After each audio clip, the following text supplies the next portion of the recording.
वाक्याची महाकाव्याच्या वेळा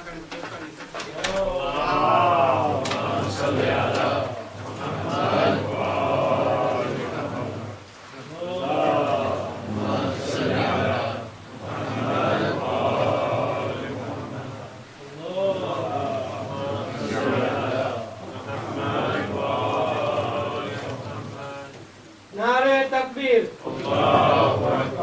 नारे रिसालत, नारे हैदरी,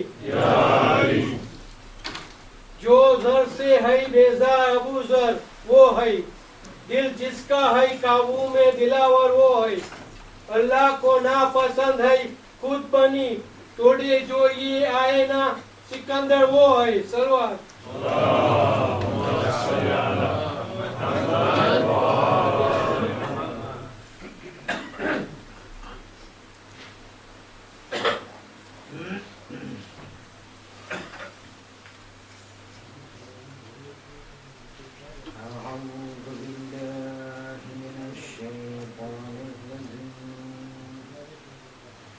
بسم الله الرحمن الرحيم الحمد لله رب العالمين بارئ الخلائق أجمعين وباعث الأنبياء والمرسلين الذي بعد فلا يرى وقربات شهد النجوى تبارك وتعالى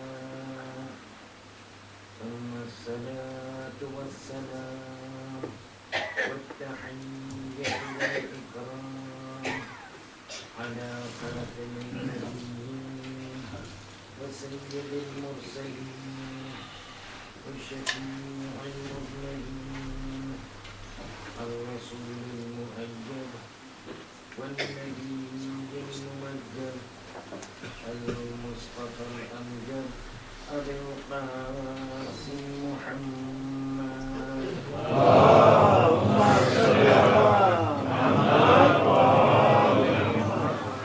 وعلى آله الطيبين الطاهرين المعصومين المظلومين لا سيما الإمام المنتظر وحجة الله الثاني عشر ابن العسكري المنتظر ولعنة الله على أعدائهم أجمعين من الآن إلى قيام يوم الدين.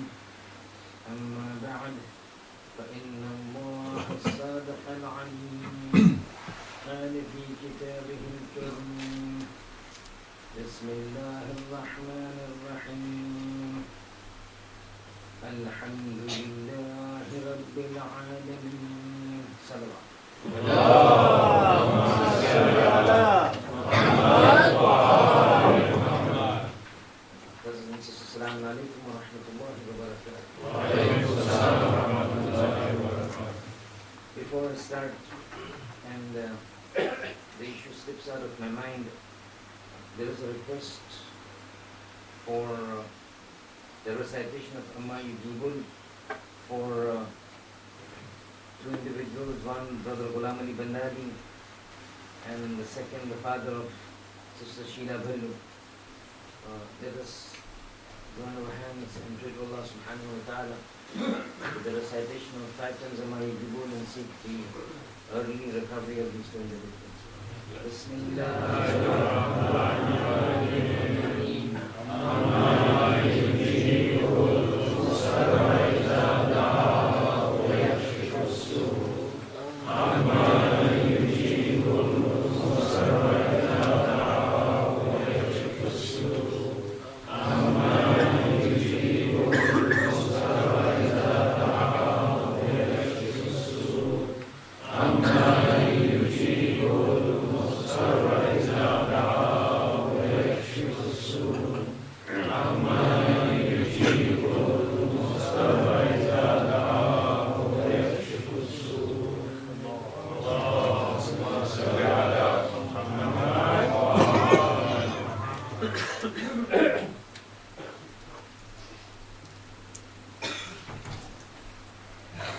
Continuing with our topic on the 12th Imam,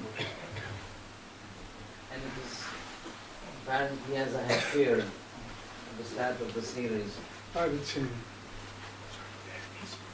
and had indicated my apprehensions to you in the beginning, that despite the topic being that of the 12th Imam, it will have to be some time before we go on to the actual discussion of the 12th Imam. And I had wanted probably to have started the actual discussion on the 12th Imam today, rather tonight. But I don't see that happening, and we will have to wait till the 4th night before we actually come into the life of the 4th Imam. And the reason is that, again, those parameters need to be understood that lead to the arrival of the 12th Imam. And over the last two nights, we have been endeavoring to bring forth and present to you the circumstances that prevailed before the arrival of the 12th Imam, so that when we start discussing the actual concept of the arrival of the 12th Imam and the events that took place after him, and the people involved in the events that took place after his arrival, the understanding is facilitated. It becomes easier, becomes more comprehensive. And tonight is the third link that I wish to present before you before we go into the actual discussion on the 12th Imam from tomorrow night. If you had been analyzing the discussions that started, you would have realized that most of the things that take place vis-a-vis the 12th Imam do not follow the normal route and the normal processes that take place with an ordinary event or events that come or are forerunner to an ordinary event. Things appear to be slightly different.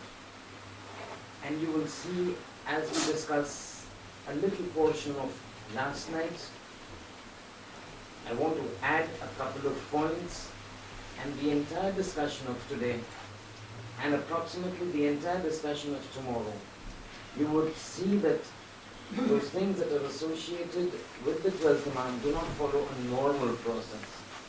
Somewhere, someplace, somehow, sometime, there comes a perception that there is some divine hand that is controlling and running these things.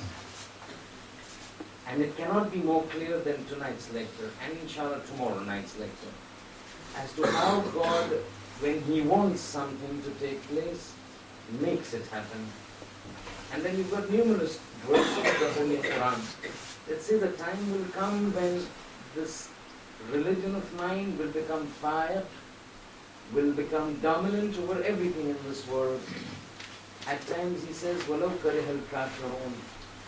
Even though the kafirs are not prone to accepting this reality. At times He says, وَلَوْ كَرِهَ الْمُشْرِكُونَ.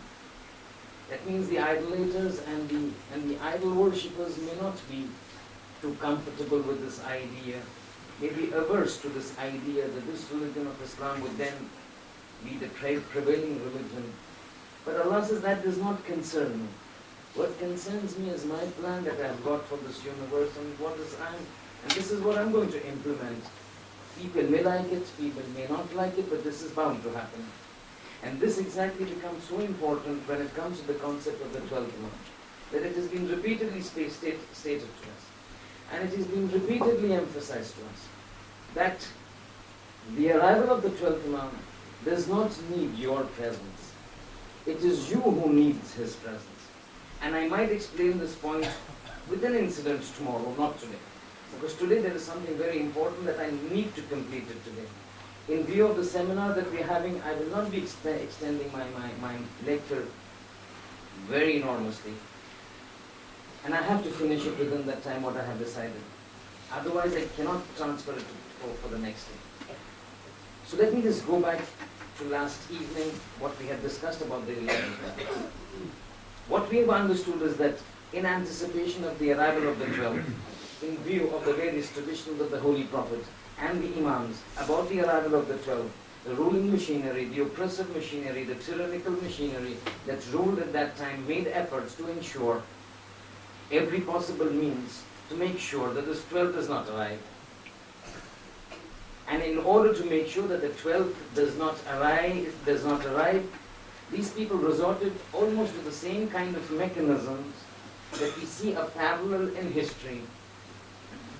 In history we see a parallel when a certain prophecy was made before a certain tyrant about a certain Messiah of that time, and that tyrant went out of his way to make sure that that Messiah does not come to pass.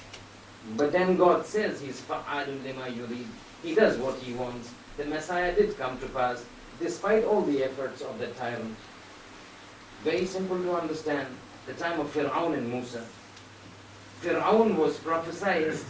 He was told, he was informed by his diviners and the astrologers or whoever those foretellers of those times were, that a person will come, a boy is shortly going to be born, who is going to approach your empire. Fir'aun, you will have to bow down before him, despite all the power that you possess. And with power comes arrogance. And this arrogance of Fir'aun could not allow him to accept that somebody would come and take his throne. And so he went on a killing spree. According to certain traditions, history reports that the killing spree that he embarked upon, every newborn child was killed. Every male newborn child was killed. And estimates worked out to the number being 70,000 children that Fir'aun killed, so that one child, Musa, could not be born. But that child was born because it was the will of God. In order to ensure that this was an event after the birth of a child. But he wanted to ensure the child does not even get born. So one of the first things that he did was he separated the entire Bani Israel, the males from the females. The males don't meet the females. The men don't meet the ladies, so that there is no possibility of any conception taking place. Those who were born, they were killed. Efforts were made so that no conception takes place. But despite all this, Musa was born and Fir'aun had to go away from this earth in disgrace and humility, which still is an ayah for us in the Quran, as it says. Similar thing takes place with respect to the 12th Imam. Knowing that this man is going to come and cleanse this world of the tyrants and the persecutors, those who were tyrants were always fearful. And they embarked on a lot of things. Some of the things we saw yesterday, the intense suffocating compulsion of monitoring and surveillance that took place with the 11th Imam. But that was not all. They said the monitoring goes on, but still the communication between the 11th Imam and his people continue. And these they found out from their spies. How these would take place, they would not know. But they knew the khums money was being allocated by the orders of the Imam to various portions. The rulings of the Imam were moving out to the Ma'mumin.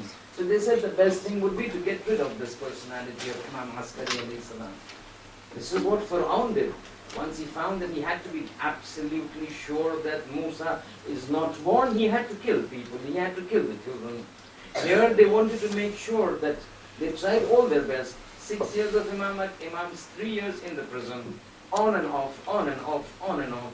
Even the time that he's there, he has to be monitored. Twice a week, he has to come on and report it. So when we discussed this last evening, one of the things that they finally said to make sure that this 12th does not come is to get rid of the 11th Imam. But again, here we find the divine power coming into play. There were numerous attempts before the final attempt that Imam was eventually martyred. There have been numerous attempts, and there were numerous attempts at his life. At times directly, at times indirectly. So there were times when, in order not to get themselves involved, they would use third-party mechanisms to kill the Imam. So there are incidences when one of the Bani al-Abbas Khalifa had a servant by the name of Naharair. This Naharair was an expert in the hunting expeditions of the Khalifa. These Khalifas were very fond of hunting, and so they would keep wild animals, wild dogs, hunting dogs, and would have for their own playthings the wild animals kept for themselves. In order to get the 11th Imam killed, One of the Khalifas employed the Sahara. Since you have these wild animals and wild dogs with you, try to ensure that you keep them and make them more savage by keeping them hungry. And then you let them loose with Imam Askari alayhi salam, so that they tear him apart and we also finished with him, and people also say that he's died and we are not concerned. Everything goes out, everybody is a winner. Imam goes out of our way, we don't get back, people also feel that we are not involved, and then everything comes back to normal. And Nahal said, yes, I will do that.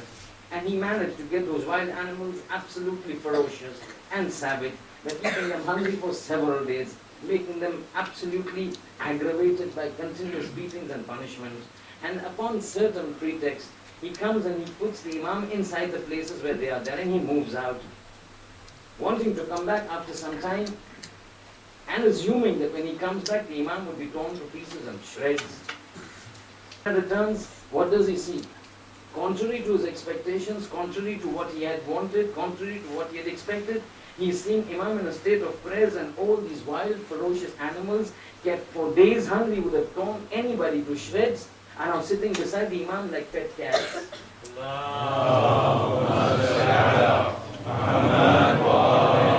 But this is inherently a basic flaw in the understanding of an Imam. They do not understand who an Imam is. This is the flaw in understanding an Imam. Because according to our belief, and there's a beautiful tradition, an excellent tradition, and inshallah, if time permits, somebody somehow would translate this tradition for the benefit of the people, is that the tradition from the 8th Imam. It's an extremely long tradition, in which he goes on to enumerate the characteristics of an Imam. Who an Imam is, his rank in this world, his rank in the hereafter, and who an Imam is. It's an extremely protracted and prolonged tradition from the 8th Imam, in which he enumerates all the virtues, the characteristics, the sifat, the traits of an Imam. One of the things that mentions over there is that, and this is our belief, and this is the Islamic belief, that the meat, the flesh, the meat and the blood of an Imam is haram upon animals. An animal cannot touch an Imam. An animal cannot devour an Imam. And this is what is exactly something that is a flow of understanding of the people. Those people thought that this man is an ordinary man, put him into amongst the beasts would treat him as an ordinary man. Little realizing he's the representative of the God upon the earth. The animals understand his rank. The birds understand his rank. The trees and the apparently in things that you and me would consider to be non-living understand his rank. And so they thought he was an ordinary man. But the moment the animals come face to face with his personality and realize this man is untouchable because he is the representative of God. And that is why, this is one of the reasons, that at times the Imams would come out in pain and grief to the people. That you do not understand who we are. And you do not understand our ranks. Whereas the fish in the sea understand our ranks. And the birds flying in the skies understand our ranks. And this is one of the reasons that you have so many traditions that speak that when Imam Hussain was killed in Karbala,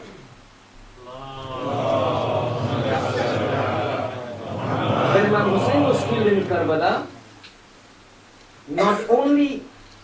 I won't say not only. Tradition says when Imam Hussain was killed in Karbala, the tradition says the entire universe cried. And then the traditions add, حَتَّى الْحُوتِ فِي الْبَحْرِ. Even the fish in the seas cried about Imam Hussain. And that's why at times the Imam says, the animals understand our right, they will never touch us and harm us, but you have the audacity to sit on my chest with a dagger in your hand and trying to slit my throat. Is that what you understand of me, Shimr? But then that's a different issue. Let's come back to the 12th Imam. When we talk about, and there were numerous attempts made to kill the 11th Imam. And while these efforts were made, there were times when people would come to the 11th Imam and tell him that this Khalifa is trying to kill you. So for example, Mu'taz Abbasi was supposed to kill him. He was making plans with his commanders that we need to now directly kill the 11th Imam. Somehow the word got leaked out. And the friends of Imam comes to the Imam and tells Imam Askari alayhi salam, plans are being made to kill you. This man is making plans to kill you. And he's going to, and the word was this, that the Khalifa said, I'm going to kill this Imam Askari alayhi salam, and once he's gone, the leader is gone, I'm going to wipe my entire empire of the Shiites. There would be no Shiites in my kingdom. Now when this word leaked out, people came to the 11th Imam and says, Imam, this is what he's planning. He's planning to kill you, and then after that he's going to turn his attention to all the Shia of his empire, his region. Imam says, tradition says, Imam looks down, turns to them and smiles. See, but why are you smiling? Are you not worried? So he says, the word of God prevails. The rule of God prevails. So they say, what do you mean the rule of God prevails and the word of God prevails? They're saying God has ordained that this man will not be able to do this. So they say, how are you so confident? Why do you say this will not happen? He says, because I am informed that this man within 5 days is going to be killed. Before he embarks on this sinister motive of his, within 5 days from now he's going to be killed. Now they listen and they go away. Yes, they understand him to be the Imam, but there's always that element of skepticism and doubt. We are telling him he's going to kill the Imam, and the Imam is saying within 5 days he's going to die. But that's Imam Masoom. He's got the ilmul ghaib. Exactly that happens. Within 5 days, some argument ensues between the Khalifa and the Turks. Remember the Turks we spoke about? Wielding enormous clout and power. An argument ensues between the Khalifa and the Turks. At night he's sleeping, the Turks enter, they kill him, they behead him, they take his body and drag him around the streets of the city. But that's how you see divine intervention coming into play to foil the malicious and sinister ploys of the people not wanting to let the Hujjat of Allah come upon the earth. But that is as far as the Father is concerned. And as we move further, we will see that how when it comes for the case of the 12th Imam, at every point we feel that there is a divine hand guiding the entire process. Stumbling blocks coming, you find those blocks being moved aside. And an intensive, intentional plan meticulously articulated and formulated to ensure that this representative of God comes upon this earth, no matter whoever opposes it or dislikes it. And the best way to understand this, after understanding how before the arrival of the 12th Imam, those individuals who were animous towards the father of the 12th Imam and wanted to kill him so that the 12th did not come, their efforts were put to naught. You just heard. Till a time came when the 12th Imam was born, and now God said, Askari, your job is done, you come back to me. And then when they endeavored to kill him, efforts proved fruitful, Imam gets martyred, but the Hujjat of God, the 12th Hujjat of God is on the earth, the plan continues. But look at this plan now, as far as the birth of the 12th Imam is concerned. We're not talking about the birth. We're leading up to the birth of the 12th Imam. And the events that lead up to the birth Imam is amazing, is nothing short of an absolute amazement. And it starts off with his mother, Nargis Khatun, the mother of the 12th Imam. And understand and keep this in mind. The events leading up to the 12th Imam and associated with the 12th Imam has the divine hand. Listen to this. Today is the entire description of how the mother of the 12th Imam becomes the mother of the 12th Imam. This lady has numerous names.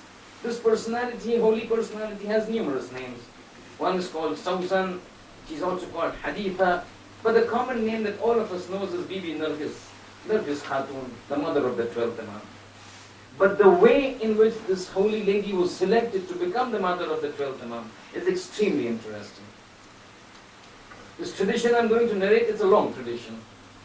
Probably it will occupy almost the whole time.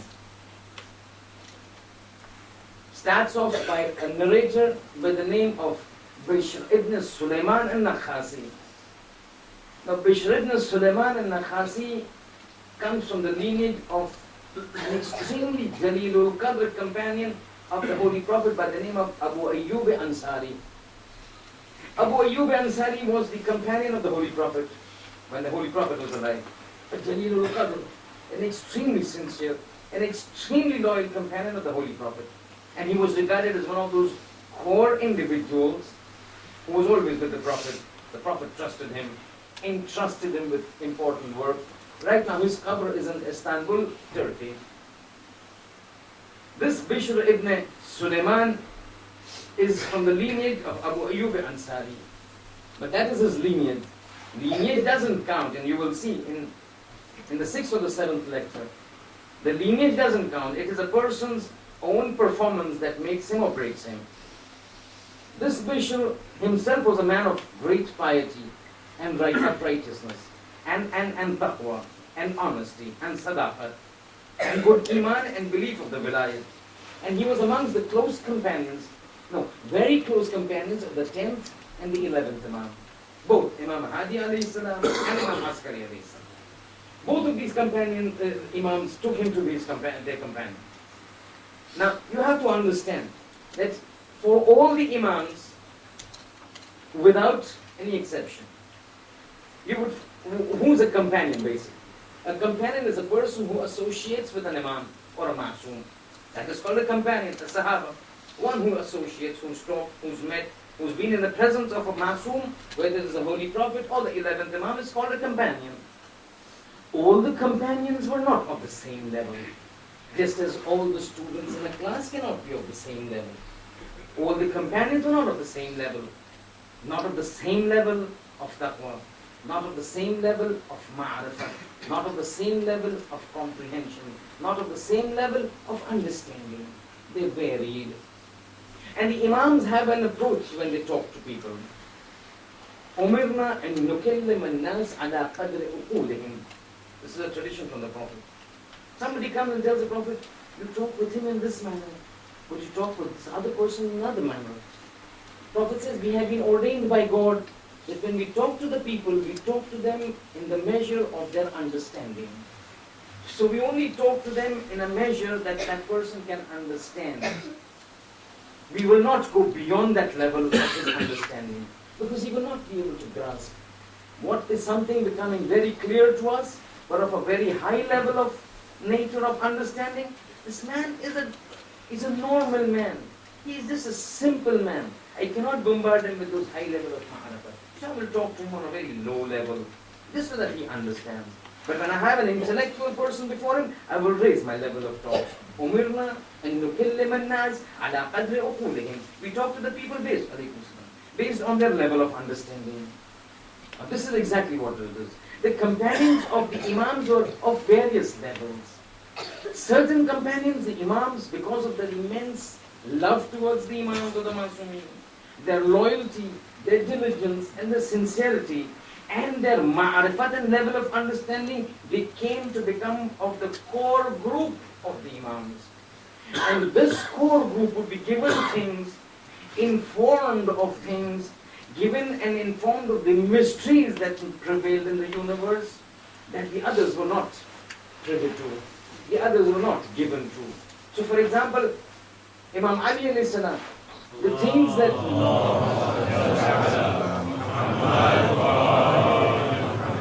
Imam Ali alayhi salam, the things that he would have said to Kumail ibn Ziyad, he would not have said to the other companions. Dua Kumail, how did it come about? Middle of the night he takes his hand. Kumail, let's go to the desert. Kumail says, at this time he says, come. He takes him into the desert. He says, I'm going to teach you a dua which was recited by one of the prophets, Prophet Idris. So, Ajab, what are you going to tell me? He's saying, yes, Kumail, because I know your heart has the capacity to retain it, and your mind has the ability to comprehend it. And this dua Kumail was given to him. When you come to, for example, say Imam Sadiq alayhi salam, you can't find him talking to others as he would talk to Zurara ibn Ayun. Ajab man, this Zurara ibn Ayun. The numerous hadith that comes from him. Muhammad bin Muslim. I mean, these are those people about whom the 6th Imam said, لَوْلَا هَؤُلَاء لَنْدَرَسَتْ آثَارُ النُّبُوَّةِ. Had it not been for these companions, Zurara ibn Ayun, when Muhammad ibn Muslim, if these people were not there, the entire Nubuwwat would have finished. This is, the 6th Imam is talking about these two people, and some others like him. They were a different level. Come to the 8th Imam, Aba Salt al-Hirawi, the person who was there when the 8th Imam was about to die. You can't compare him to the other companions. Similarly, Bishr ibn Sulaiman was that level that was not higher than the others. This narration is from him. Background you've seen. Let's move forward. Bishr is narrating that I was one person who was given the charge of purchasing and selling slaves by the 10th Imam. The main personality over here is not that of the 11th Imam. He's still young. We're talking about the main personality in this entire scenario is the personality of the 10th Imam. Saying the 10th Imam had entrusted me with the task of purchasing and selling slaves. And in order for me to embark upon his instructions of purchase and selling of slaves, because one of the attributes of the Imam was they would purchase slaves and then they would free them in the path of God. They would not retain it for themselves. Their idea was they would take it, and this is what we see for the 4th Imam. The last day of the month of Ramadan, he would call all his slaves. He's saying, on this day, the last day of the month of Ramadan, when Allah is His mercy is at its overflowing best, and He forgives all His sins, all the sins of the believers, and He frees them from the fire of hell, I, the servant of God, am freeing you in His name. So they would take slaves and they would free them. But Sulaiman says, I was given this task. But before I would embark on this, the Imam taught me all the halal and haram of this business. What is haram in this? What is halal in this? And this is something that is a lesson for us. Because even the first Imam, when he was the Khalifa, he would move around the streets of Kufa. See, it's good to do business. It's good to indulge and engage in transaction and trade.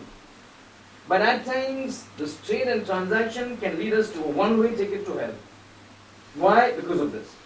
The first Imam, when he becomes a Khalifa, he moves around the markets of Kufa, calling out. He would call out, O traders, at-tafaqquh thumma at-tijara. First understand the fiqh rulings of Islam with respect to the tijara and business. Then you go and embark on the trade. Lest you do not understand the fiqh rulings, and what you think to be halal turns out to be haram, and then the money that you get is haram, and then the outcome of that haram money and the haram risk is what we see on the day of Ashura. Learn the mas'ala of fiqh and the masail of fiqh with respect to your specific trade. What is halal, what is haram, and then embark on the trade.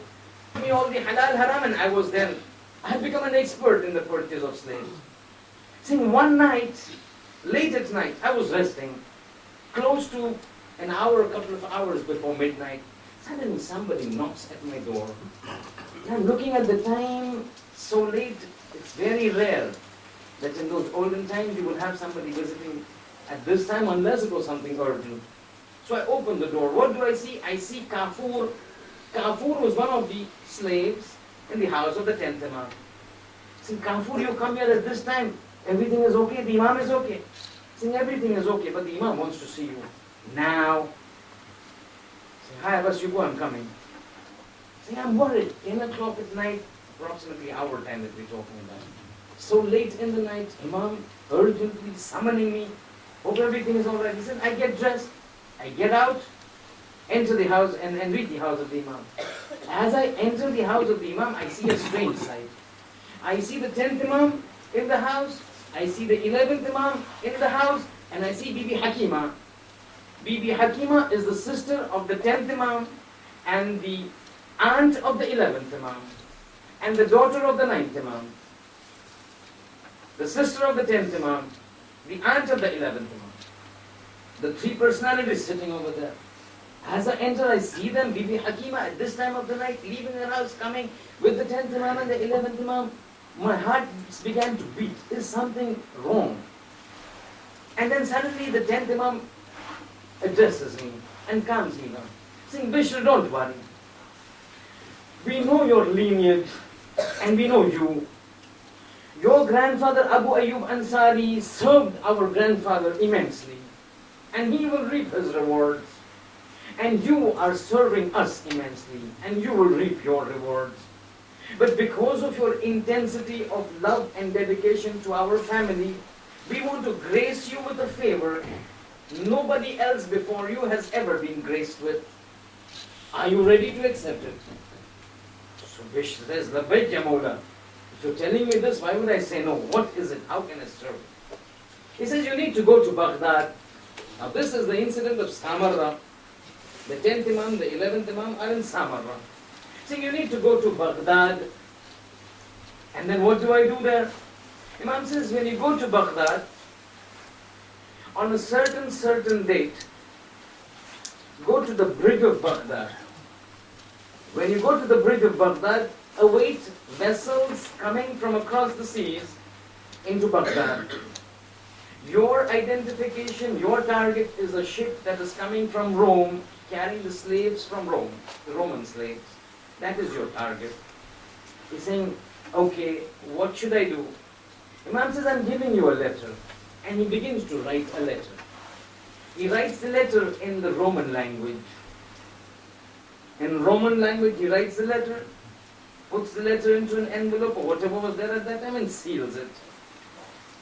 One of the characteristics of the Imam, as stated in that tradition of the 8th Imam that I mentioned, is that an Imam is versed and familiar and fluent with all the languages of the world. He doesn't need to learn. This has been imbibed into him, into his entire inherent wujud. And this is what we see even in the case of the first Imam. You would find people of different languages talking to him, and he would answer to them in their own language, in a more eloquent fashion than the best of the eloquent people. This is the characteristic of an Imam. Not only that, according to traditions, an Imam not only knows all the languages of the world, but is also aware of the languages of the animals and the birds.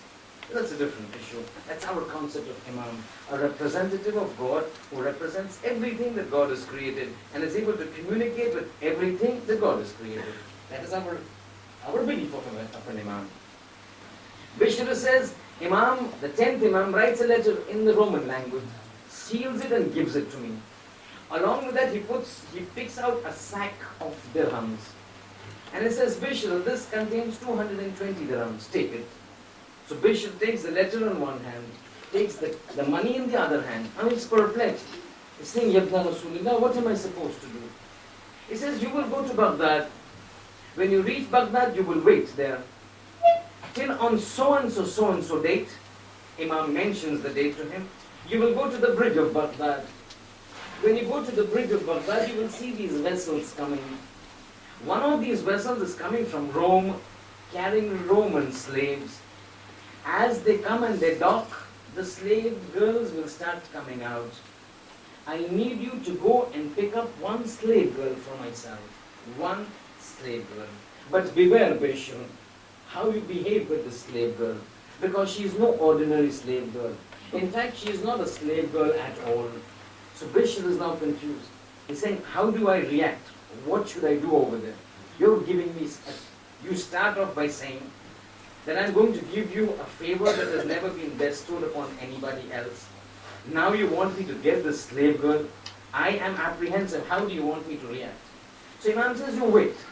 When this vessel comes and the slave girl starts coming out, there will be several vessels carrying the slaves. You have to identify one slave trader by the name of Umar ibn Yazid. He has a bunch of slave girls that he's got from Rome to sell over here. Don't move, just wait. Find out where this man is and keep watching what he does. In the meantime, as these slave girls come out, you will see that there's a lot of confusion and pandemonium. There'll be a lot of haggling and negotiations and buying and discussing on the prices of the slave girls and the slave boys. And you will see that majority of the people who will be buying the slaves will be from the clan of Bani al-Abbas. And we know this Bani al-Abbas. They have been very ayyash people, very corrupt and depraved people. See, majority of these people who will come to buy the slave girls will be from the clan of Bani al-Abbas. You've got nothing to do with them. You just wait for these ladies to come out. See, then what do I do? He's saying you will see that when this group of slave girls that belong to Umar ibn Yazid comes out, that is where you should target. And that is the group that you need to focus on.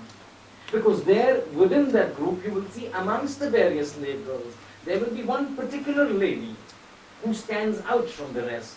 She will be wearing clothes of thick silk, and she would have had her head covered, and she would be behaving in a manner which is extremely different and abnormal, apparently abnormal, to what the other slave girls are doing. Because while the other slave girls will be so wanting to get themselves bought at a good price, this lady would be abstaining from herself from being sold to people. And not only would she be abstaining and refraining herself to be sold to people, times would be there you would see her to become very aggressive and vocal. She would talk out and she will shout out to people. That's what Imam said. So Bishr says, now when I go there, what do I do? He's saying, when you go then you identify this lady, take this letter, go to Umar ibn Yazid, says this girl, this lady is part of your slave girl flock or group. I want to buy this girl. Take this letter, give it to this girl. If she is willing to be bought, then I will buy her. And then what do I do, Bishr asks? Imam says, if she agrees, take this money, give it to Umar ibn Yazid, bring this girl to Samarra from Baghdad to my house. Bishr says, that's right, done. He takes off from Medina. Bishr is narrating. He goes to Medina. He leaves from Samarra, goes to Baghdad. Reaching Baghdad, he waits for the appointed day as nominated by the 10th Imam. When the nominated day comes, he goes to the pool of Baghdad, the bridge of Baghdad. As told by the Imam, he sees vessels coming. He inquires, is there a vessel coming from Rome? He says, yes, that is the particular vessel that contains the Roman slave girls. He says, hi Abbas, now I've got my target. Now he's running all the talks of Imam Ali Naqi al-Islam in his mind. He goes to that. As the slave girls keep coming out, he asks, is there somebody over here by the name of Umar ibn Yazid? They say, yes, that is the slave trader, and that group of girls belong to him. He's supposed to sell them. The identification becomes even more focused. He stands aside. At the meantime, just as the Imam had told him, the Bani al-Abbas start looking at beautiful girls and young girls and start purchasing a chaos, pandemonium, a fish market as you may call it. But now he's focused on that group. As that group comes out, he realizes that yes, there is one lady with her head covered who, although with the slave girls and other slave girls, doesn't appear to be a slave girl. The demeanor that she exhibits, the walk that she has, the manner in which she carries herself indicates that no, she does not belong to us. She does not appear to be a slave. But he said, that's not my job. My job is to go and purchase her. But he's saying, as I was watching this lady, and as that group came out from the vessel, people started clamoring, I want this one, I want this one. Some of the people indicated to that lady that I want to buy this one. And as they would go to approach her to hold her hand, just as the Imam had said, this lady would become aggressive, would become furious, would become angry. Don't touch me. I don't want you to touch me. No man can touch me. I will not let myself be sold to anybody. And any person who would come to buy, she would react in a very aggressive manner. To such an extent that the price that was fixed for her was 300 dirhams. When somebody would come and say, I'm willing to buy for 300 dirhams, despite her demeanor, despite her attitude, she would tell to this man, this 300 dirhams of yours is going to go to waste. Because you may be the wealthiest man in Baghdad, but you will never be having possession over me. If you were to take me, I will not serve you in any way. I will not fulfill any of your desires. And at the most, if things come, push comes to shove, you will see me killing myself, but I will never be yours, because I am not coming to buy you. Now when she would speak this, those prospective buyers would move away. And Umar ibn Yazid was getting frustrated.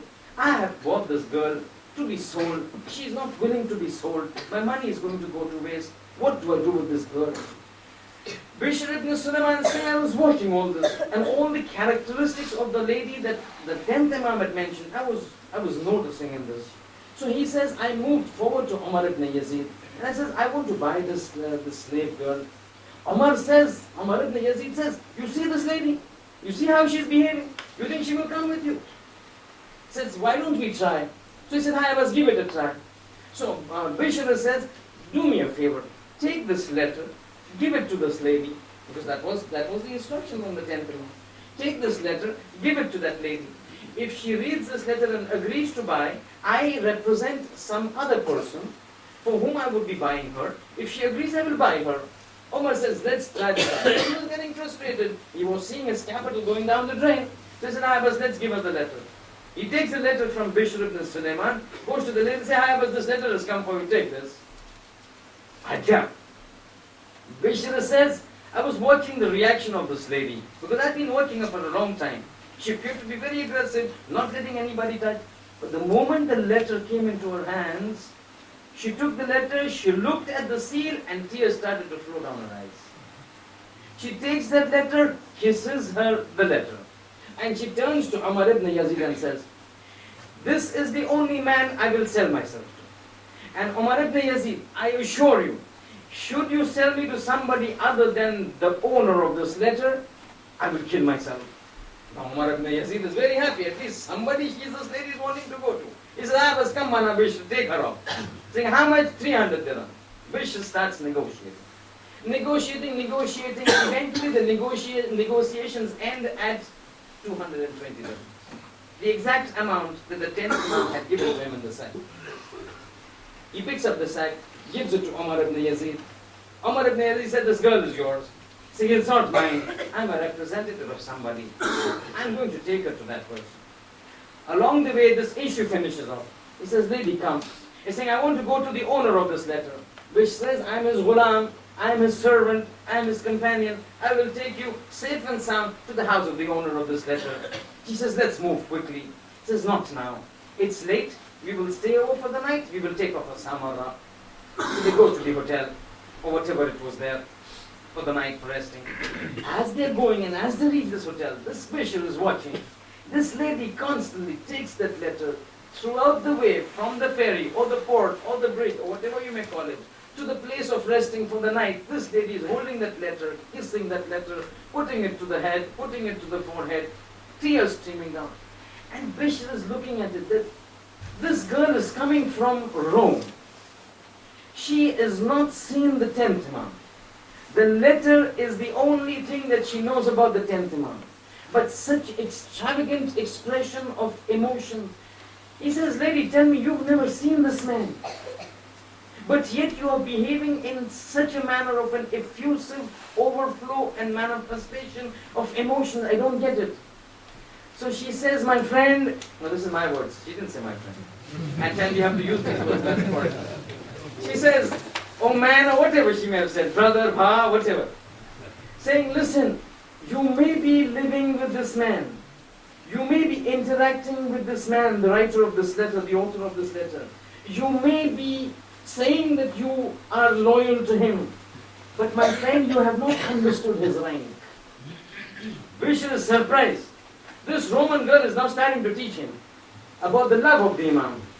So she's saying, he said, but now he can't cross his limits because he's seen the rank of that lady in the manner in which the 10th Imam had taught. So he's telling her, hi lady, enlighten me. Who are you?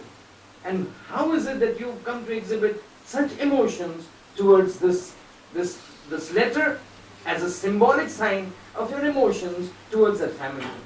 So she said, listen to my story.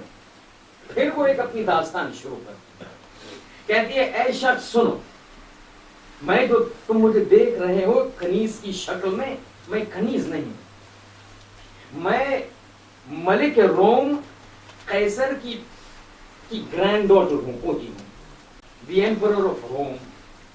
Bishr is saying, तुम कैसर की पोती हो?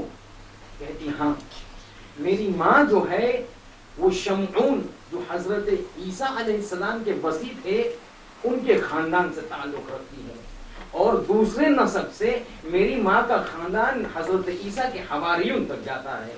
यानी आप देखिए नस्ब और हसब. बीबी नरगिस खातून कि बीबी नरगिस की माँ हजरत शमऊन के खानदान से और एक नस्ल हवारियों हजरत ईसा के तरफ से.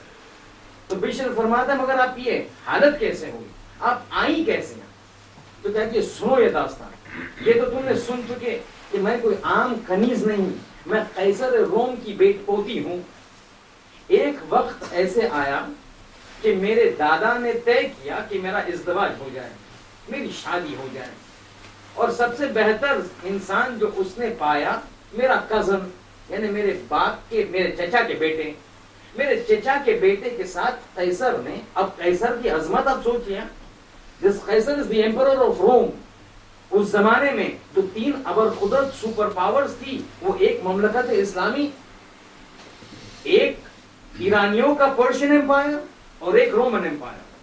रोमन एम्पायर तो आपने सुना, कैसर सबसे मारूफ शख्सियत। ईरानियों और पर्शियन एम्पायर का सबसे मारूफ शख्सियत खुसरो परवेज, वही शख्स के जिसने जो है रसूल खुदा जब अपनी नबुवत का ऐलान किया तो एक मर्तबा तमाम ममलकत के रुअसा को खत लिखा दावत कर देते हुए कि इस्लाम की तरफ आ जाओ। ये खत जब खुसरो परवेज के पास गया तो उन्होंने देखा कि ये कौन शख्स है कि जो मुझे नाम से पुकार रहा है और इस्लाम की तरफ दावत दे रहा है।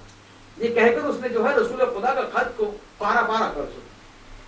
जब ये खबर रसूल खुदा को मिली तो वो पारे हुए पारा शुदा खत को लेकर हाथों में रखते हैं और खुदा के पास दुआ करते हैं कि ऐ परवरदिगारा, जिस तरह खुसरो परवेज ने मेरे दावत को इस्लाम की तरफ इस खत को पारा पारा कर चुका, तू उसके ममलकत को पारा। और हकीकत में यही हुआ। रोमन्स हमला करते हैं ईरान पर और रोमन्स हमला करते हैं ईरान पर, ईरान तबाह होता है और इसी की पेशनगोई वो सूरह रूम में है। कद गुलिबत रूम फी अदनल अर्द व मिन बाद गलबहिम सयगलिबून।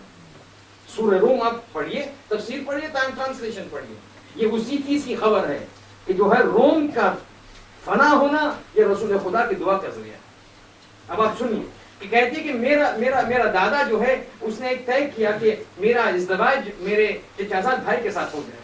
तो एक आलिशान रस्म, एक आलिशान इवेंट को उसने बर्पा किया और तकरीबन 300 जो है वो पादरियों को बुलाया, 400 जो है वो बड़े बड़े रुअसा को बुलाया अपने ममलकत, 4000 अपने अर्टिश और अपने सोल्जर्स और अपने जनरल्स को बुलाया। एक मुजम्मल, एक अजीम शान गैदरिंग को बर्पा किया और अपने महल के मुख्तलिफ कोर्टयार्ड्स थे, उसमें से एक सहन में एक बड़ा जश्न का ऐलान किया। ये तमाम रुअसा आए, तमाम अर्दिश के लोग आए, तमाम सोल्जर्स आए, एक अजीब व गरीब अजीम शान एक गैदरिंग जमा हुई। इस पूरे सालन और उसके पूरे जो सहन था, कोर्टयार्ड था, उसके बीच में एक बड़ा सा तख्त रखा गया। मेरा इज़्दिवाज था, मुझे बहुत प्यार करता था मेरा दादा, बहुत चाहता था मुझे, तो वहां बीच में एक तख्त को रखता है और मेरे चचाजाद भाई को बुलाता है कि मैं चाहता हूं कि तुम इस लड़की के साथ निकाह हो जाए, तो शादी हो जाए।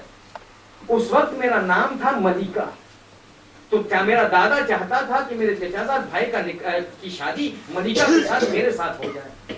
एक मुजम्मल, एक आलीशान तख्त रखा गया, चचाजाद भाई को बुलाया गया, उस पर बैठाया गया और तमाम पादरी उसके सामने जो है एक अजमत के को बरकरार करते हुए सामने खड़े होकर हाथ जोड़कर, और जैसे रोमन का दीनी पहलू था कि क्रिश्चियंस थे वो, तो इस तख्त के आजू बाजू ऐसे पिलर्स को खड़ा कर दिया गया और हर पिलर के ऊपर बड़े बड़े क्रॉस को रखा गया जो signifies the cross of Christianity. तो मुख्तलिफ पिलर्स को इस तख्त के आजू बाजू खड़ा कर दिया गया और तख्त के ऊपर जो है क्रॉसेस को रखा गया। और अब जो है हुक्म आया कैसर की तरफ से कि शादी की रसूमात का आगाज किया जाए। जैसे हुक्म आया तो एक मर्तबा पादरी आगे बढ़ते हैं, इंजील को लिया, इंजील को खोला। अब जैसे इंजील को से पढ़ना चाह रहे थे कि एक मर्तबा पूरा घर, पूरा महल एक जलजले के लपेट में आया। पूरा जो कोर्ट था हिलने लगा और जैसे हिलने लगा ये तमाम क्रॉसेस थे वो क्रॉसेस सरनगून हो गए। जितने पिलर थे इस थ्रोन और इस तख्त के इर्द गिर्द तमाम पिलर गिर चुके, जिसके नतीजे में ये मेरा चचाजाद भाई जो तख्त पर बैठा था वो जख्मी होकर जमीन पर गिरा। अब एक अजीम शान पार्टी में ऐसी अजीबो गरीब चीज का मुशाहिदा हो तो कुछ अजीब महसूस होता है। कहते जैसे ये चीज हुई ये गैर आदी चीज थी, ये आम तौर पर देखी नहीं जाती थी, कभी जो है ये नहीं देखी गई।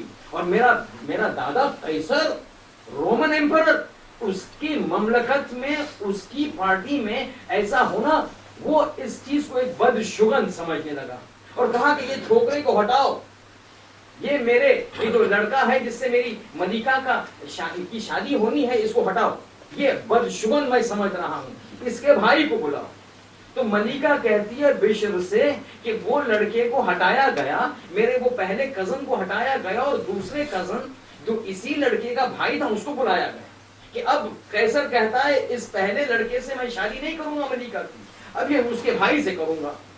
کہتے کہ پھر سے دوبارہ وہ ستون کو کھڑا کر دیا گیا، پھر دوبارہ کراسس کو لگایا گیا، پھر دوبارہ پادری آمادہ ہوئے، پھر یہ لڑکے کو دوسرے لڑکے کو کھڑا کر دیا، بیٹھایا گیا وہ تخت پر، اور پھر دوبارہ یہ رسومات شروع ہونے لگی، اور پھر وہاں سے قیصر کا فرمان آیا کہ شادی کے رسومات کو آغاز کیا جائے۔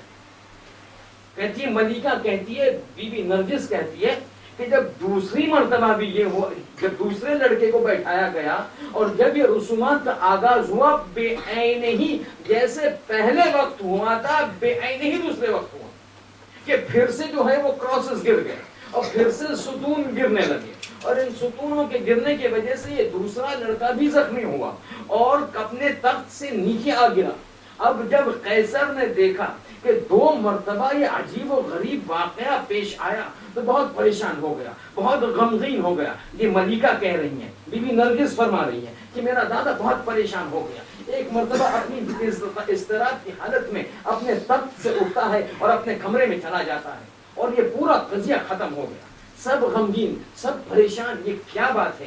ایک بات زلزلہ آئے، ایک بار تو ہم سمجھ سکے، 2 بار بے عین ہی اسی طرح کراسس کا گرنا، ستونوں کا گرنا، اس شخص جو شادی کرنے کے لیے آیا تھا بی بی نرجس یا ملیکہ کے ساتھ، اس کا زخمی ہونا اور اس کا تخت سے زمین پر گرنا، یہ کوئنسیڈنس نظر نہیں آتا، مگر کوئی اس کی تفسیر نہیں کر پا رہا تھا، کوئی انٹرپریٹیشن نہیں دے پا رہا تھا کہ ہو کیا رہا ہے، کیوں یہ ہو رہا ہے۔ کہتے پورا مجمع جو ہے وہ ایک مرتبہ اپنے گھر لوٹ گیا، قیصر اپنے کمرے میں اضطراب کی حالت میں چلا گیا، اور میں جیسے رات آئی اپنے بستر پر سونے چلی گئی۔ میں خود پریشان تھی کہ کیا ہے، میری شادی کا عالم ہے مگر میری شادی ہو نہیں پا رہی، 2 لڑکے اور دونوں کے ساتھ یہ مسئلہ۔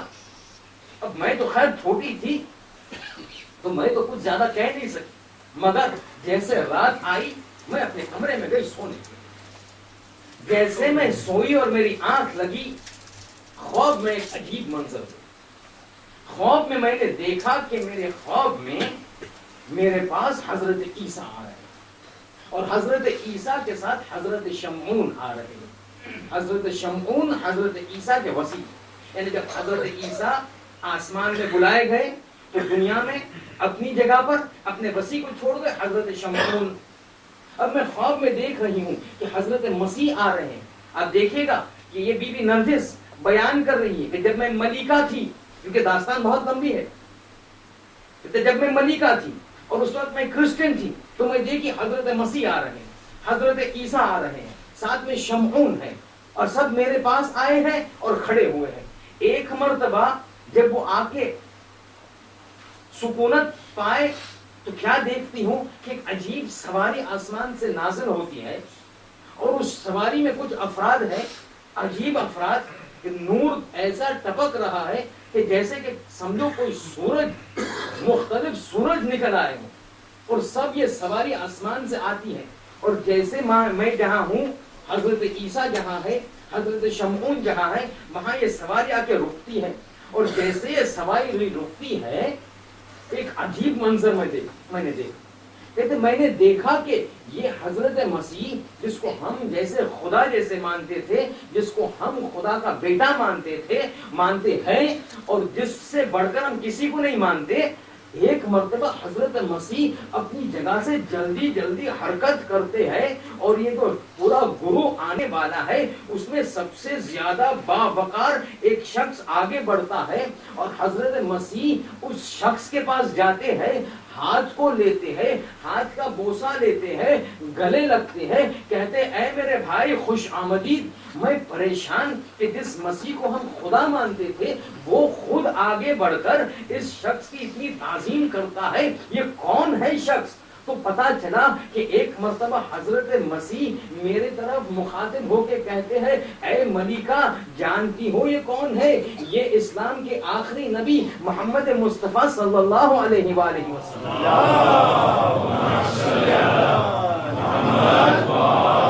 محمد مصطفیٰ صلی اللہ علیہ وآلہ وسلم ہے، اور یہ ان کے بیٹے ہیں کہ جو اب ہمارے پاس مہمان بن کر آئے ہیں.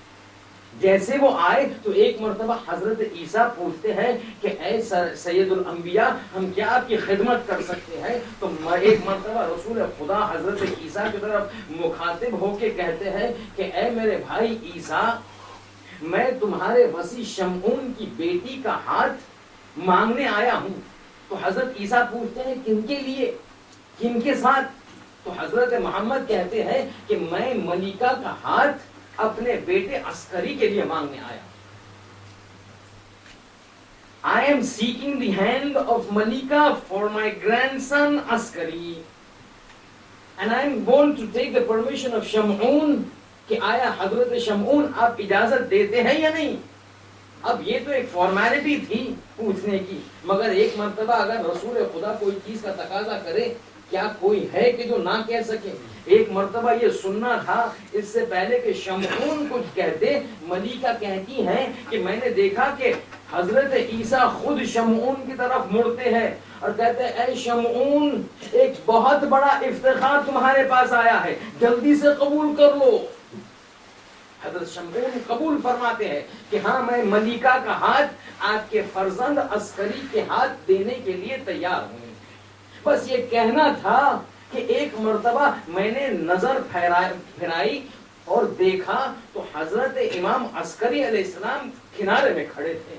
بس ایک نگاہ ملیکہ کہہ رہی ہیں، بی بی نرگس کہہ رہی ہیں، یہ کہہ رہی ہیں کہ ایک مرتبہ میں نے دیکھا حضرت عسکری علیہ السلام کے چہرے پر، اور اس وقت میرے پورے وجود میں ایک ایسی محبت ڈھا گئی، ایسی محبت چھا گئی کہ سر سے لے کے پیر تک ایسا محسوس ہو رہا تھا کہ میں ان امام عسکری علیہ السلام کی محبت میں ڈوب گئی.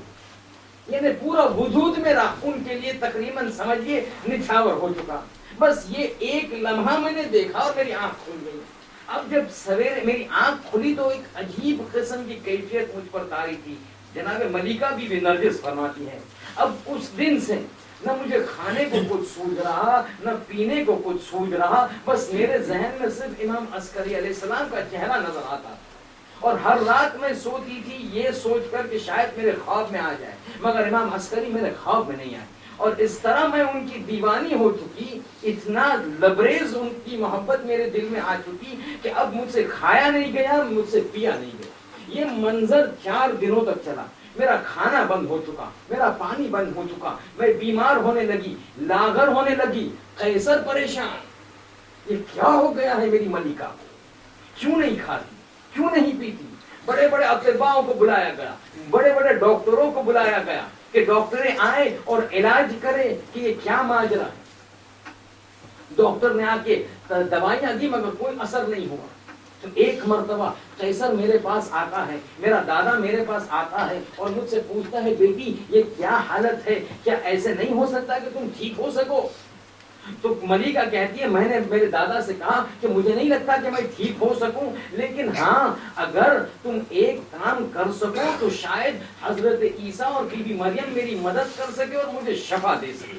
تو قیصر پوچھتا ہے بولو بیٹی کیا تمہیں لگ رہا ہے کہ کرنے سے تم ٹھیک ہو سکو؟ تو کہتی ہے مجھے ایسا لگتا ہے کہ آپ کے زندان میں جتنے مسلمان قیدی ہیں ان کو آپ آزاد کریے اور ان پر آپ رحمت اور شفقت کا ہاتھ پھیرے، ان کی حالت کو ٹھیک کرے تو شاید حضرت عیسیٰ راضی ہو جائے. کہاں ہم یہ کوشش کر کے دیکھتے ہیں. ایک مرتبہ قیصر فرمان صادر کرتا ہے تمام مسلمان قیدی جو ہمارے پاس ہیں ان سب کو جو ہے تم آزاد کر دیا جائے. وہ سب کو آزاد ہو جائے اور ان کے پاس اگر مال نہ ہو تو مال دیا جائے، پریشانی ہو تو پریشانی کو دور کیا جائے. جیسے یہ حکم میرے کانوں تک پہنچی، بی بی ملیکہ کہہ رہی ہے، بی بی نرگس کہہ رہی ہے، جیسے یہ میرے کانوں تک پہنچی ایک مرتبہ میں تھوڑا کھانا شروع کیا تاکہ قیصر میرے دادا کو لگے کہ میں ٹھیک ہو رہی ہوں، لیکن پھر بھی میرے ذہن میں بس امام عسکری کا چہرہ اور یہ اشتیاق کہ میں میرے آقا سے ملوں، کیونکہ اب تو نکاح اور شادی کی باتیں ہو چکی ہیں. لیکن ایک مرتبہ میں دیکھ رہی ہوں ہر رات کو جب میں سوتی ہوں امام عسکری میرے خواب میں نہیں آتے، اور ہر سویرے میں اٹھتی ہوں پریشان ہوتی ہوں، نہ کھا سکتی ہوں نہ پی سکتی ہوں. یہ 4 دن تک سلسلہ چلتا رہا. جناب نرگس بشر کو کہتی یہ 4 دن تک سلسلہ چلتا رہا کہ ایک مرتبہ چوتھے دن جب میں رات کو سوئی تو ایک مرتبہ اچانک میں نے کیا دیکھا کہ بی بی مریم میرے پاس آ رہی ہے. بی بی مریم میرے پاس مجھ سے گلے لگتی ہے اور کہتی ہے کہ کچھ دیر انتظار کرو. جیسے کچھ دیر انتظار کیا کہ پھر اسی طرح جس طرح رسول خدا کے ساتھ پیش آیا تھا ایک سواری نازل ہوتی ہے, ایک عجیب سواری جس میں ایک خاتون باعظمت کہ جس کے چہرے کا نور اس طرح ٹپک رہا تھا کہ جیسے کہ بس رسول خدا کی طرح کہ جیسے خورشید نکل آیا اس زمین, اور ساتھ میں 1000 حور بہشت کی جنت کی 1000 حوروں کے ساتھ یہ پورا انٹوراج ایک پورا قافلہ آگے آگے ایک باعظمت عورت چلتی آ رہی ہے. جیسے اس سواری کو اس قافلے کو دیکھا بی بی مریم اٹھتی ہے, دوڑتی ہوئی جاتی ہے, اس بی بی کا ہاتھ لیتی ہے, بوسہ لیتی ہے, ماتھے کا بوسہ لیتی ہے, گلے لگتی ہے, اے میری شہزادی خوش آمدید.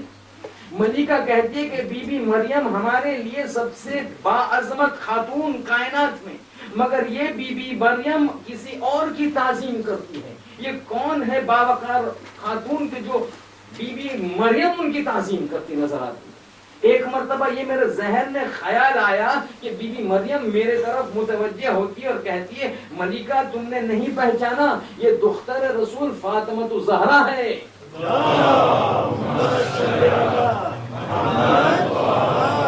یہ دختر رسول فاطمہ الزہرا ہے کہ جو آج تمہاری زیارت کے لیے آئی ہے, اور یہ نہ کہ تمام لیڈیز کی سیدہ ہے لیکن یہ میری بھی سیدہ ہے, تو تعظیم کرو. اب ملکہ کہتی ہے کہ جیسے میں نے سنا کہ یہ بی بی فاطمہ ہے تو میں فوراً مجھے اندازہ ہوا کہ یہ ہو نہ ہو امام عسکری علیہ السلام کی دادی. اب جیسے میں یہ سمجھ چکی, ایک مرتبہ بی بی نرجس فرماتی ہے بشر سے کہ جیسے یہ میرے ذہن میں خطور ہوا, ایک مرتبہ میں دوڑ کے بی بی فاطمہ کے قدموں پر گئی, اور بی بی فاطمہ کے قدموں پر گرنے کے بعد ان کا ہاتھ کو پکڑا, اور ہاتھ پکڑ کے اپنے گالوں پر اور بوسہ دینا شروع کیا, اور شکایت کرنا شروع کیا میں نے کہ اے بی بی آپ کے بیٹے نے میرے ساتھ شادی کرنے کے لیے رضایت کے لیے آئے میرے شمعون کے پاس, میرے دادا شمعون کے پاس, مگر اس دن کے بعد آپ کے بیٹے میری زیارت کو نہیں آئے. اتنی مشتاق ہر رات کو میں سوتی اور انتظار کرتی, مگر آپ کے بیٹے میرے پاس آنے سے انکار کرتے ہیں, ماجرا کیا ہے؟ تو اس وقت بی بی فاطمہ اس ملکہ کے سر پر ہاتھ پھیرتی ہیں اور کہتی ہے کہ بیٹا یہ میرے بیٹے کا قصور نہیں ہے, یہ قصور اس بات کا ہے کہ تم اب تک اسلام نہیں لائی ہو. جب تک تم اسلام نہیں لاتی, جب تک تم میرے خدا کی وحدانیت کا کلمہ نہیں پڑھتی, جب تک تم میرے بابا کی نبوت کا کلمہ نہیں پڑھتی, میرا بیٹا تمہیں کبھی نہیں مل سکتا. تو ملکہ کہتی ہے اگر تو یہ ہے تو مجھے بتائیے, میں کلمہ پڑھنے کے لیے تیار ہوں. تو اس وقت بی بی ملکہ اور بی بی نرجس کہتی ہے کہ بی بی فاطمہ ان کو تعلیم دیتی ہے کہ اس طرح کلمہ پڑھ. اور اس وقت میں کلمہ, جیسے میں نے کلمہ پڑھا, مجھ کو اٹھایا, اپنے گلے سے لگایا اور کہا کہ بیٹی ملکہ اب فکر نہ کرنا, بس ابھی منتظر رہنا, ان قریب میرا بیٹا تیری زیارت کے لیے آئے. بس یہ مسئلہ تھا, میری آنکھ کھل گئی. اب میں پریشان کہ اب کیا ہوگا, کیسے ہوگا. یہ بیوی تو آئی مگر کیا میرے آقا آئیں گے؟ بس اس رات کے بعد جتنی بار میں سوتی رہی, ہر بار میرے پاس امام عسکری خواب میں آتے, اور جیسے پہلی بار آئے میں نے ان سے شکایت کی کہ آقا اس وقت رسول کے ساتھ تو میرے خواب میں آئے, اس کے بعد آپ نے مجھے ترک کیا. تو ان کا یہی جواب تھا کہ جو مادر گرامی فاطمہ الزہرا کا تھا کہ اے ملکہ تم جب تک مسلمان نہ ہو جاتی میں تمہاری زیارت کے لیے کبھی نہیں آ سکتا, مگر کیونکہ اب تم نے اسلام کو قبول کیا, وہ جو بیریئر تھا, وہ جو ہرڈل تھا وہ ہٹ گیا. اب فکر نہ کرنا, اب جب تک کہ تم میرے پاس نہ آ جاؤ میں ہر وقت تمہارے پاس آ جاؤں. اب دیکھیں, اور یہ مسئلہ بھی ختم نہیں ہوا, یہ قضیہ بھی بہت چلنا ہے, مگر میں وقت کی پابندی کو دیکھ, وقت کی پابندی مجھے اجازت نہیں دی.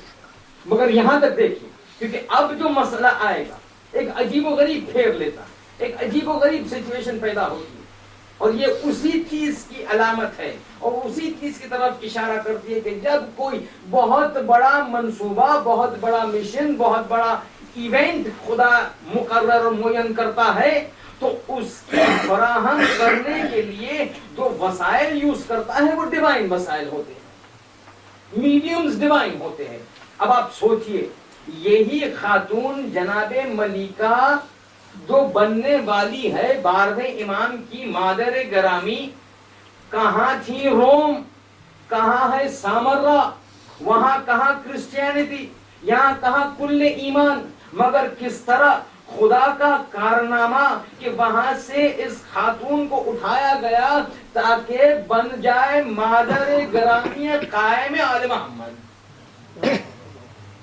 اور یہی چیز ہے، اور یہی چیز ہمیں سمجھنا ہے کہ جب کوئی مشن خدا کے نزدیک بڑا امپورٹنٹ ہوتا ہے تو اس کی پریپریشن بھی عجیب و غریب ہوتی ہے، اور یہی چیز ہم دیکھتے ہیں کربلا، عجیب پریپریشن ایک عجیب مشن کے لیے۔ لیکن ہر بار، اور اس چیز کو یاد رکھیے، ہر مشن کو کامیاب ہونے کے لیے کچھ باوفا افراد کی ضرورت ہوتی ہے۔ In the absence of loyal companions and helpers, no mission can succeed. And this you can see in any successful mission across the world. Any kind of event, if it has to be successful, it has to have a core set of loyal followers کہ جو اس mission کو آگے بڑھائے۔ اور آج رات ہم ایک ایسے باوفا سپاہی حسین کا ذکر کرنا چاہتے ہیں کہ جو کربلا میں تو نہ تھا، مگر جہاد اس کا کوفہ میں کچھ کربلا سے کم نظر نہیں آتا۔ کون؟ مسلم ابن عقیل۔ مسلم ابن عقیل کا مرتبہ اگر جو آپ جاننا ہے تو بس ایک بات سے آپ سمجھ لیں، ایک بات سے سمجھ لیں۔ یعنی اگر تو ہمیں جاننا ہے کہ مسلم کی مینٹیلٹی کیا ہے، مسلم کا ایمان کیا ہے، مسلم کا اسلام کے نسبت عقیدہ کیا ہے، تو بس ایک چیز کو آپ سمجھ لیں۔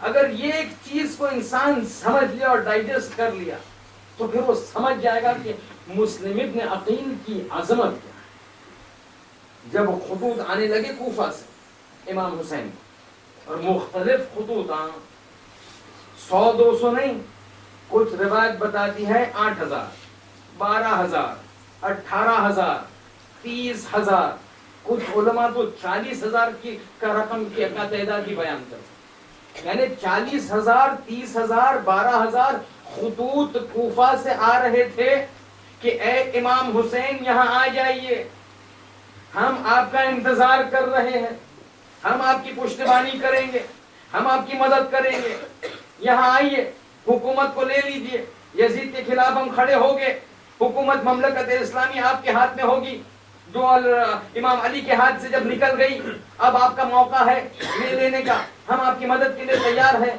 تو اس وقت ان تمام خطوط کے جواب میں امام ایک خط لکھتے ہیں کہ مجھے آپ لوگوں کا خط ملا، حسین یہ کہتا ہے مجھے آپ لوگوں کا خط ملا اور میں تمہارے طرف میرے نیابت میں ایک ایسے شخص کو بھیجتا ہوں، انی قد باعث الیکم اخی وابن عمی وسفیری مسلم ابن عقیل۔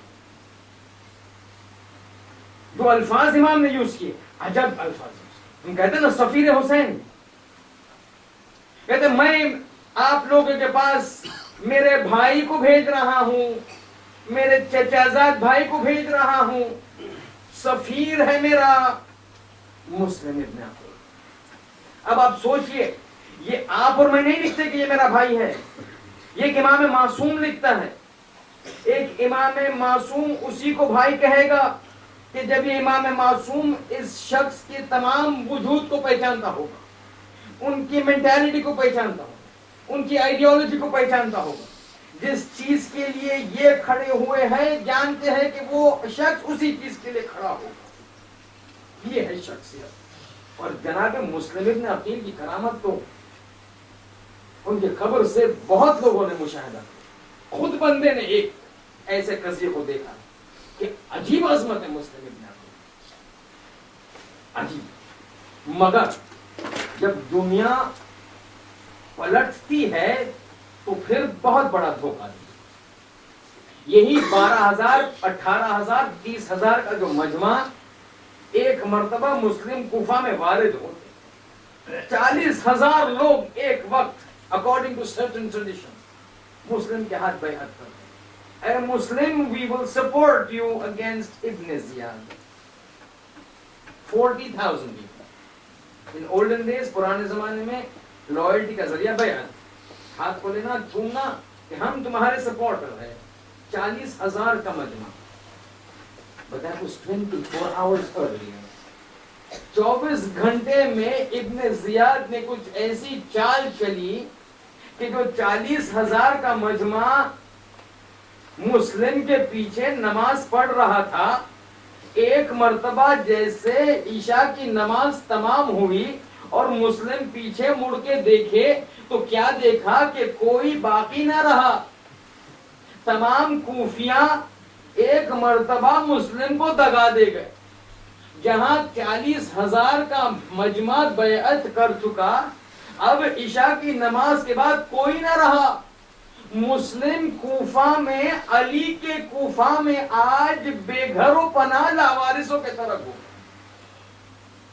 ایک مرتبہ، اور کوئی پناہ دینے والا نہ تھا، کیونکہ ابن زیاد کا آرڈر تھا اگر مسلم کسی کے گھر میں پایا یا اگر پتا چلا کہ کوئی بھی شخص has any sympathy towards Muslim، اس شخص کی جان، مال، عزت، آبرو، وائف، children، property مباح for us۔ We will do anything with these things for anybody caught having any form of sympathy with Muslim ibn Aqil۔ 40,000 کا مجمع ختم۔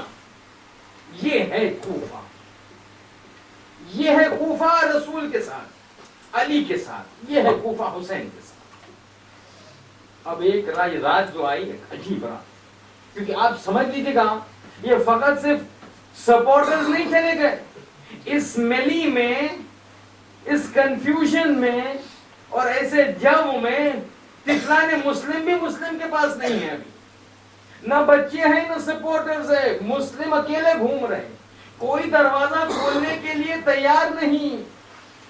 فرزند صاحب کائنات آج لاوارثوں کی طرح کوفے کی گلیوں میں گھوم رہا۔ ایک مرتبہ گھومتے گھومتے تھک کے کسی در کے گھر کے چوکھٹ کے پاس بیٹھ گئے۔ یہ گھر ایک ضعیفہ، ایک مومنہ کا تھا جس کا نام تھا توحہ، اب بار بار اپنے بیٹے کے آنے کا انتظار کر رہی تھی۔ تشدد کا عالم تھا، خوف کا عالم تھا، اختناق کا عالم تھا کوفہ میں۔ ایک مرتبہ پریشان، میرا بیٹا کیوں نہیں آیا، بار بار جاتی، دروازہ کھولتی، ارے میرا بیٹا آیا کہ نہیں آیا، نصف شب کا وقت ہے، عالم کوفہ صحیح نہیں، بیٹا کیوں نہیں آیا۔ اب آخری بار یا اس بار جیسے دروازے کو کھولا اپنے بیٹے کے لیے، کیا دیکھا کہ ایک شخص سر جھکائے دروازے کے پاس بیٹھا۔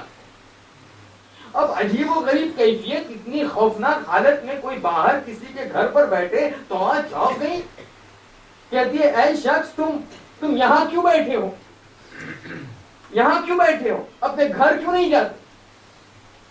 تو کہتا میں مسافر ہوں۔ خوب مسافر ہو تو یہاں کوئی تو ہوگا جس کے گھر پہ جانا ہے، جاؤ گھر پر۔ اے جوان، یہ ماحول صحیح نہیں، ابن زیاد کے سپاہی گھومتے ہوگے، پکڑ لے گے، حالت نازک ہے، اپنے گھر چلے جاؤ۔ اب ایک مرتبہ مسلم ابن عقیل اپنے سر کو اٹھاتے اور کہتے ہیں ضعیفہ، اگر کس کا گھر بھی نہ ہو تو کہاں جائے؟ ایک مرتبہ تو کو کچھ یہاں جو ہے وہ پنگل ہوئی، الرٹنس ہوا، مسافر ہے،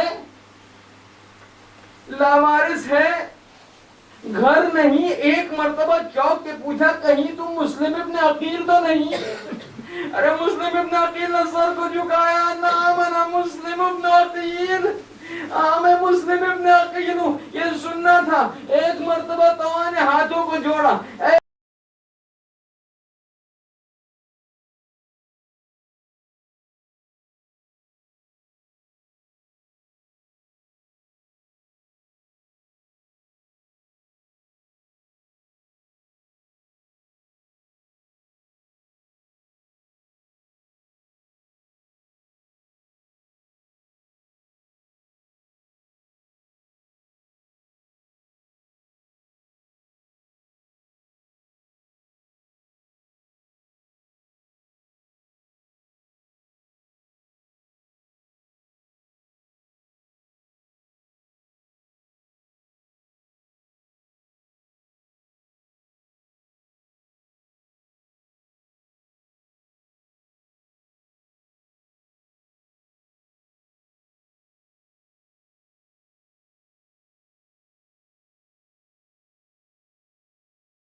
السلام علیکم یا ابا عبداللہ، اے میرے آقا حسین، مسلم کا آخری سلام۔ اس موقع پر حسین کا قافلہ کوفے کی طرف آ رہا، کچھ عرصے کے لیے خیموں کا نصب کیا، اپنے خیمے میں حسین بیٹھے، اچانک حسین خیمے میں اٹھتے ہیں، خیمے سے باہر آتے ہیں، راہ کوفہ کا رخ کرتے اور کہتے ہیں وعلیکم السلام یا اخی، اے میرے بھائی مسلم میرا سلام۔ مگر کسی کو پتا نہیں، یہ علم غیب سے امام کو پتا چلا۔ ایک مرتبہ حکم دیا، اے عباس ذرا یتیمہ مسلم کو لے آنا۔ اب مسلم کی ایک ننھی 2-3 سال کی بیٹی تھی، لایا گیا۔ اب حسین نے اس کو اٹھایا، اپنے گود میں رکھا، اس کے بالوں کو پھیرنا شروع کیا، گالوں کو چومنا شروع کیا۔ ارے یہ ہاشمی خاندان ہے۔ ایک مرتبہ مڑ کر اپنے چچا کو دیکھتی ہے اور کہتی ہے چچا کہیں میرے بابا کو کچھ ہو تو نہ گیا، ارے کہیں میں یتیمہ تو نہ ہو گئی۔ ارے حسین کہے تو کیا کہے، کہا فکر نہ کرو، تمہارا چاچا تو ہے، میں تمہارا دھیان رکھوں گا، تم میری بیٹی جیسی ہو۔ لیکن یہاں میرا ذہن ایک اور یتیمہ کی طرف جا رہا، سکینہ بنت الحسین۔ ارے یہاں یتیمہ مسلم کے پاس حسین جیسے چچا کا سہارا تھا، جو سر پر ہاتھ پھیرتے، جو گالوں پر چمبن لیتے۔ مگر ہائے سکینہ، وہاں جب باپ مرا، جب بھی سکینہ کہتی ہائے بابا، نہ ہاتھ سر پر ہاتھ پھیرنا ہوتا، ارے شمر کا چابک لگتا، عمر سعد کا تماچا لگتا۔ وسيعلم الذين ظلموا أي منقلب